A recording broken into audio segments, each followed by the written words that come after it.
But we start with a very special story, an investigation you could call it, looking into why it is that so many water and sanitation aid projects in low-income countries fail.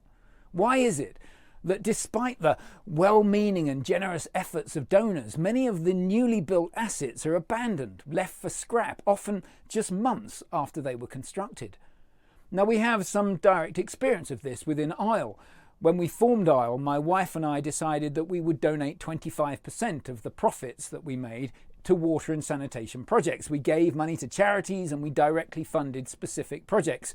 It started well, but our close experience with a water pump project in Kenya highlighted the incredibly complex issues which such activities create. And I'm ashamed to say that I think, all things considered, in that particular circumstance, we probably made the situation worse, not better. Now, often donors don't think about what happens beyond their initial donation. They don't follow through and check that the shiny new asset that they've just funded is actually still operating, still doing what it should do 1, 2 or 5 years later. If they did, I suspect they'd be disappointed. The proportion of water projects which fail is staggeringly high. The key question, therefore, is why and how do we change this? Now, Isle's experience in Kenya led to the formation of REEF, the Revolving Economic Empowerment Fund, where we provide low-cost loans to entrepreneurs working in water and sanitation projects in low-income countries. Now, our logic in creating REEF was that this would hopefully ensure that local people properly own the projects and have the skills and expertise and support network necessary to keep those assets running. Over the past 10 years, we've supported many businesses through REEF, from Haiti to Cambodia, from Africa to India. But it's a drop in the ocean. Now, thankfully, over the past 8 years, a consortium involving the Institute for Water Education at IHE Delft, Manage 4S, Mindshapers Zambia, Zampeckers and Zambia CRB Association have been investigating, testing and trialling ways to address this problem. Here is a special report on what they've done and what they've discovered. Watch it carefully, because it may change forever how you engage with water aid projects.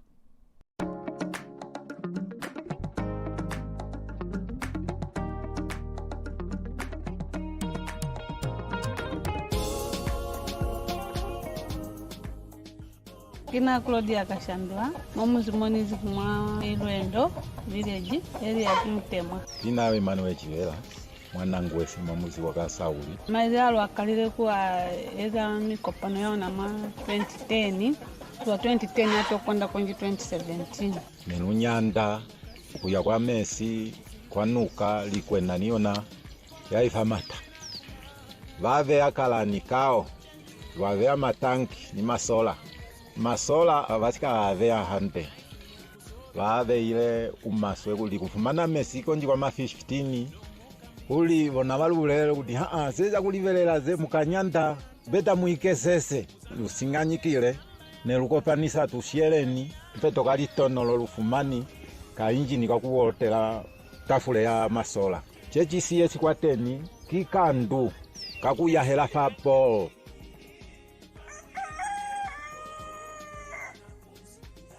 Kwa choice for the table ten kikuli. Mezalo na selo akasa kwa 12 aikaza 15 hours kusana mezi. Kuzohoba tolo vela wana batipisiala. Peto na go vapu lufumani mesi. Vave akala nikao. Vave amatanki ni masola. Masola avasika avea hante. Ruketa vayoye salile nagoya Maria. For development professionals working in rural Africa, the remains of failed water projects are a common sight. It can be deeply discouraging, especially because access to safe water remains the priority challenge in many poor communities.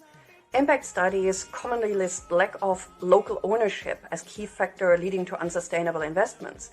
And indeed, visiting rural areas during project missions raise baffling questions why communities show so little interest in maintaining donor-financed infrastructure. But a typical field visit only lasts a few days, during which we rush through meetings, workshops and events. Community visits are brief, locations are dictated by schedule restrictions and reachability, and encounters are stage-managed and limited by language barriers.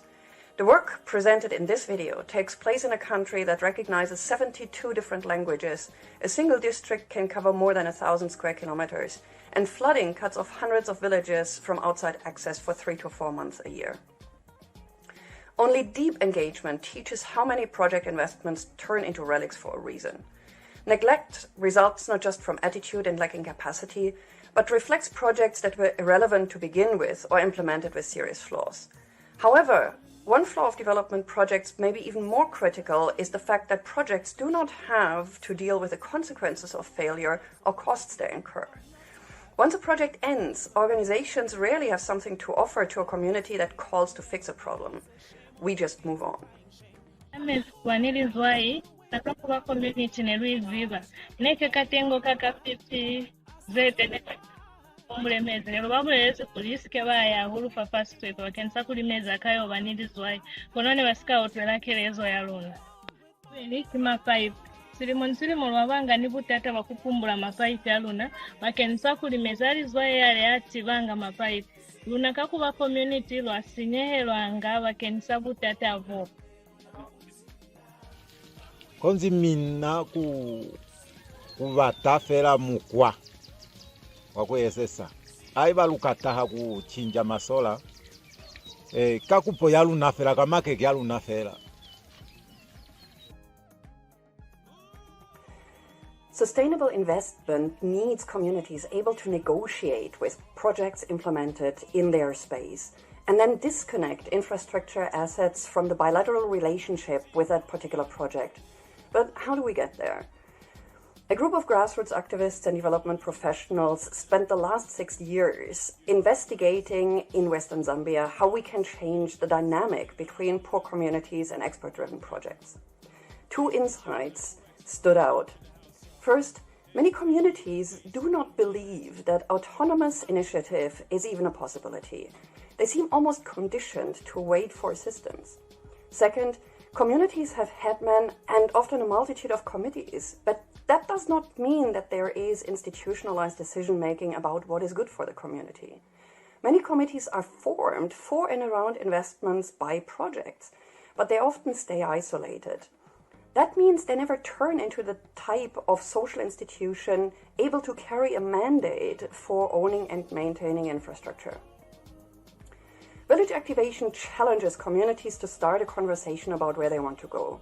To make this possible, the approach combines inspiration from a respected local traditional leader, a tailored group of peer role models from villages in the area, and a short program that involves women, youth, and all committees and groups in the village.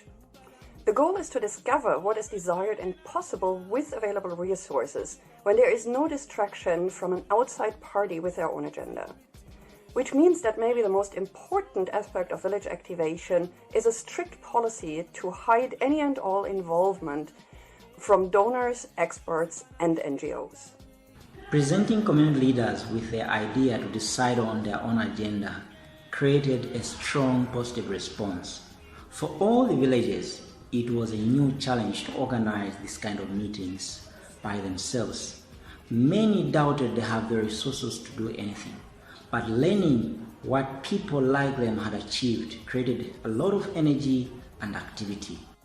Ya uveli kwa masola ao kulia asusi mesi neluo luko panini maindishie pati wakupo yaluna chwale nelwabulelela uli bona balulelela kuti seza kulivelela ze mukanyanda beta muikesese chwale kwa kuikesesa mane matusi syahulu mukopa noone utusi syahulu chwale lusinganyikile nelukopanisa tusieleni tuomwa mahaya twakunyandanyanda peto kalitonolo lufumani ka injini kakuwotela tafule ya masola peto luyile mwa musitu kulema misumo lwavea kuyepa lwayepa lukuvea kwati ni mumbeta wa masola peto nakoluza ile mumbeta wa masola kiona twale lu connectie ma waya peto wa connecta mesia afita hande.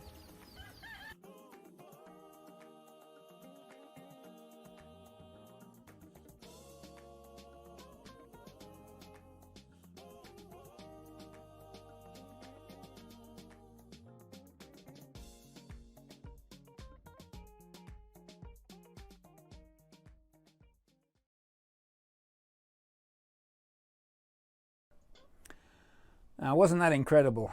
The look on Emmanuel's face when he said, "They told me there wasn't any money to do the repairs, we'd need to find a way forward ourselves," was just heartbreaking. So what can we do? Well, talking with Ellen from Manage 4S, the wonderfully eloquent lady in that video, there are 3 asks. Well, firstly, do not think of community activation as a project. It is not a project. It is something project partners and organisations should consider before starting activities in poor and marginalised areas. You have to start engagement with the local communities from a completely different basis to that which has perhaps more traditionally been used. Secondly, Ellen invites you to involve her and her team if you think they can help. They would be utterly delighted to be your partner in shaping discussions around how community activation could be applied. The current approach was developed in Western Zambia, and they'd like to explore the potential relevance and ways to adapt the approach for communities in other countries and other regions. Within Zambia, there is excellent demand now for communities to conduct community activations in other areas and other chiefdoms. The formation of an activation team and the background support for a full roadshow in a new area is actually pretty cost effective at around 5,000 to 10,000 euros. So the third ask is that if you or your organisation is interested in getting involved or learning more, please let me know and I will connect you to Ellen and her colleagues.